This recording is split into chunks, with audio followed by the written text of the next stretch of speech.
थी, आपको पता है मार्केट क्रैश हो गई है। लॉस जो दिख रहा है वो तो वर्चुअल लॉस है, केवल वैल्यूएशन लॉस है। एक्चुअल लॉस कहाँ है? तो एक्चुअल लॉस तब होगा जब हम रिडीम कर लें। शॉपिंग का शौक है कि नहीं? बिल्कुल है। बिल्कुल है। कब करती हो ज्यादा शॉपिंग?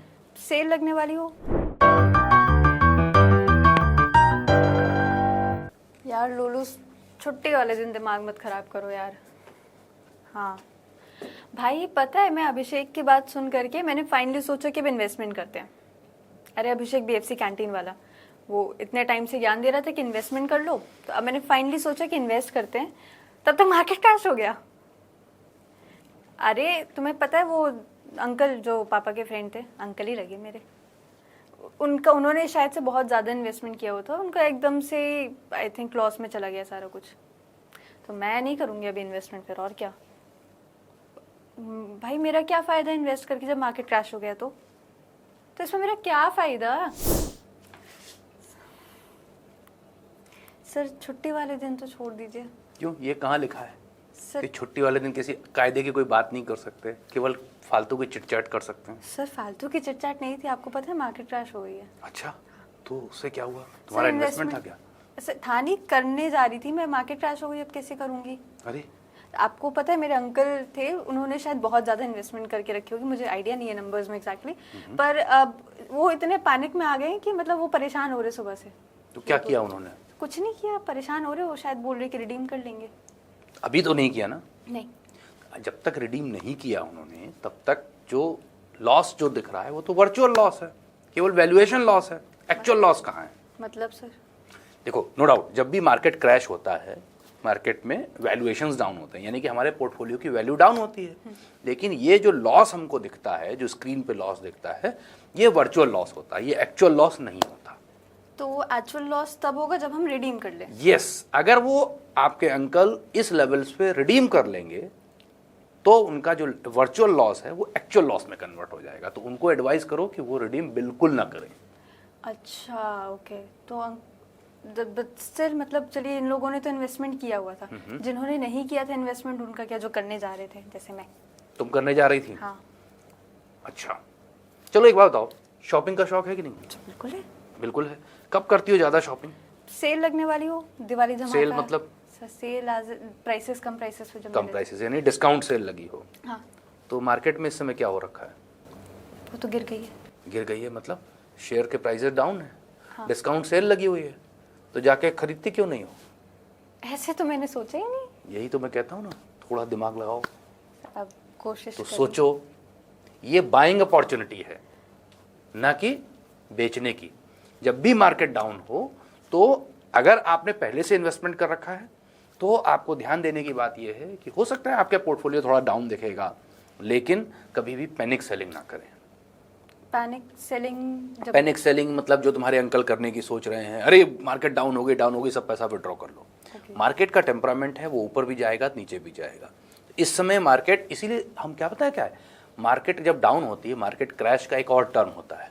कौन सा? मार्केट करेक्शन, यानी कि मार्केट अपने आप को करेक्ट करती है। ऐसे स्टॉक्स, ऐसे सिक्योरिटीज जो ओवर प्राइस हो गई थी, उनके वैल्यूज को, उनके वैल्यूएशंस को करेक्ट करती है मार्केट, यानी कि आज उनके प्राइसेस करेक्टेड हैं। तो इट्स अ बाइंग अपॉर्चुनिटी। कभी भी जब भी मार्केट डाउन हो तो पैनिक सेलिंग की बजाय एक सूत्र ये है कि आप पेशेंस के साथ वेट करें, मार्केट ऊपर आएगी। और अगर इस डाउन कंडीशन में आपके पास सरप्लस फंड्स हैं तो आप और इन्वेस्ट कर सकते हैं स्ट्रेटेजिकली, ये ध्यान देते हुए कौन कौन से सेक्टर ज़्यादा डाउन हुए हैं, ऐसे कौन से स्टॉक्स हैं या कौन से सेक्टर्स हैं जिनमें ग्रोथ प्रॉस्पेक्ट्स तो हैं लेकिन इस समय डिस्काउंटेड प्राइस पे मिल रहे हैं, उनको पिक करने की कोशिश करें। लॉन्ग टर्म प्रॉस्पेक्ट्स रखें। और तुम्हारे जैसे जो इनिशियल इन्वेस्टर हैं उनके लिए तो बाइंग अपॉर्चुनिटी है ये। आज डिस्काउंटेड प्राइस पे सारे स्टॉक्स अवेलेबल हैं, जाओ खरीद लो। बाइंग अपॉर्चुनिटी तो ठीक है, पर बहुत सारे ना, तो अगर आप कोई रफ आइडिया दे देते हैं कि इन सेक्टर्स में इन्वेस्ट करना चाहिए। थोड़ा सा एनालाइज किया तुमने ये मार्केट में जो करेक्शन आया, सो कॉल्ड क्रैश आया, वो क्यों आया? इलेक्शन के बाद आया। इलेक्शन के बाद आया। तो चूंकि हुआ क्या कि इलेक्शन जिस दिन काउंटिंग हो रही थी उस दिन थोड़ा सा रिजल्ट जो थे वो एक्सपेक्टेशन के बियॉन्ड गए। तो ऐसा लग रहा था कि जो प्रीवियस गवर्नमेंट थी वो शायद रिज्यूम ना कर पाए, रिपीट ना कर पाए, और करे भी तो लोअर मेजोरिटी से करे, या हो सकता है हंग पार्लियामेंट बन जाए। इस तरह के रुझान जो आ रहे थे उसके चलते मार्केट में सेंटिमेंट्स हिट हुए और मार्केट क्रैश कर गया। लेकिन अभी तुमने रिसेंटली देखा होगा कि सेम पार्टी की गवर्नमेंट फिर से फॉर्म हो गई है विद सम डिफरेंट कॉम्बिनेशन, लेकिन पार्टी गवर्नमेंट फॉर्म हो गई है। तो जब गवर्नमेंट रिपीट करती है तो ये उम्मीद की जाती है कि पिछले टर्म में जिन सेक्टर्स पे, जिन चीज़ों पे उसका फोकस था, उन्हीं को वो आगे बढ़ाएगी।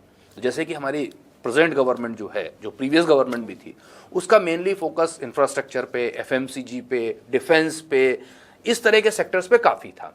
तो उम्मीद करते हैं ये रैली अभी और आगे चलेगी, और इन सेक्टर्स में सफिशिएंटली डाउनफॉल भी आया है इस क्रैश की वजह से। तो दीज आर सम सेक्टर्स जहां पे आप उसकी स्टॉक पिकिंग कर सकते हो, आप म्यूचुअल फंड के थ्रू जा सकते हो।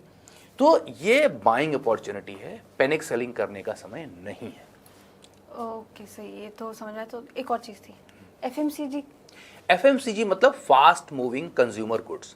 ऐसे स्टॉक्स, ऐसी इंडस्ट्रीज जिनमें फास्ट मूविंग कंज्यूमर गुड्स जो बनाती हैं, जैसे तुम्हारी ग्रोसरी के बहुत सारे आइटम हैं जो यूजुअली हम लोग रेगुलर लाइफ में यूज़ करते हैं, तो इनकी डिमांड हमेशा बनी रहती है। कोई भी सिनेरियो हो, इवन कोविड जैसा एडवर्स सिनेरियो था, तब भी एफएमसीजी की डिमांड थी। क्योंकि ग्रोसरी तो सबको चाहिए। आपको आपका जो स्टोर है नियर बाई, उसमें सारे स्टोर्स खाली हो गए थे, तो वो तो डिमांड हमेशा रहती है। तो ये कुछ ऐसे सेक्टर्स हैं जिनमें आप बाइंग कर सकते हो। हालांकि क्लियर पिक्चर तब आएगी जब अभी कुछ समय बाद में ये प्रेजेंट गवर्नमेंट जो है, नई गवर्नमेंट जो फॉर्म हुई है, ये अपना बजट इशू करेगी, उसमें एक प्रॉपर डिटेल्ड आपको स्पेंडिंग प्लान देगी। तब उसमें आप बेहतर आइडिया लगा पाओगे कि कहाँ कहाँ क्या नई गवर्नमेंट का फोकस रहने वाला है। तो आप उन स्टॉक्स को पिक कर सकते हो, उन सेक्टर्स को पिक कर सकते हो। तब तक के लिए बिल्कुल भी पैनिक सेलिंग नहीं करनी है। ओके सर, तो अभी मुझे करना ये है कि परेशान नहीं होना है। बिल्कुल नहीं होना है। बात अभिषेक की सुन करके इन्वेस्टमेंट करना है। बिल्कुल करना है। लॉन्ग टर्म ग्रोथ देखते हुए। बिल्कुल। और अपने अंकल को जाके बताना है कि अभी वो अपने फंड्स, इन्वेस्टमेंट्स रिडीम ना करें। रिडीम ना करें। ठीक है sir, thank you sir.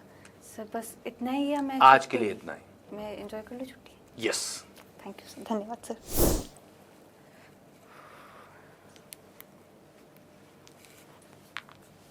Hello, हाँ सुनो। अरे नहीं नहीं, परेशान होने की ज़रूरत नहीं है। हाँ मैं बताती हूँ। इन्वेस्टमेंट सुनो, एक काम करते हैं, साथ में बैठ के इन्वेस्टमेंट करते हैं। मैं फ़ायदे बता रही हूँ ना तुम्हें आके। हाँ, मेरे बेसिक फंडे क्लियर हैं, और आपके?